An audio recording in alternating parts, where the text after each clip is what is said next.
Et toujours à New York, le ministre en charge des Affaires étrangères du Burkina a pris part le 24 septembre dernier au premier sommet biennal pour une économie mondiale durable, inclusive et résiliente. Un sommet donc consacré à la mise en œuvre des engagements financiers pour les objectifs de développement durable. Les pays participants ont appelé à une réforme de l'architecture financière internationale pour corriger le manque de ressources de financement. Le point avec Aboubakar Sagnon. Le premier sommet biennal pour une économie mondiale durable, inclusive et résiliente est consacré au bilan des engagements pris par les dirigeants en faveur du développement. Face à l'urgence de bâtir un système financier multilatéral inclusif et capable de répondre à la crise de la dette, les intervenants appellent au respect des engagements internationaux en faveur des pays du Sud et à un multilatéralisme plus équitable.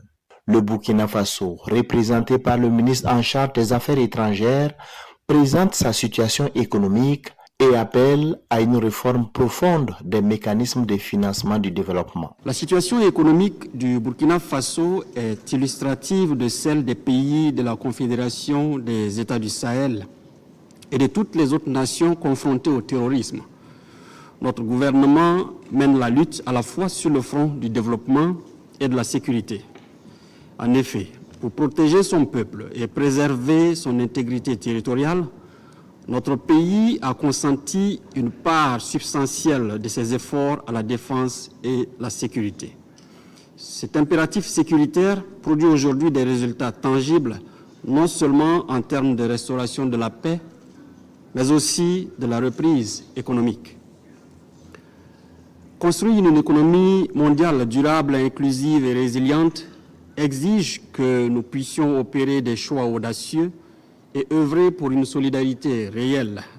C'est pourquoi le Burkina Faso souscrit pleinement à une réforme en profondeur de l'architecture financière internationale pour la rendre plus juste, plus représentative et plus réactive aux besoins des pays du Sud, à un réaménagement des mécanismes de la dette en vue de favoriser les investissements sociaux, à des pratiques plus souples, transparentes et équitables de la part des institutions bancaires multilatérales afin qu'elles soutiennent réellement les priorités nationales au lieu d'imposer des conditionnalités déconnectées des réalités locales.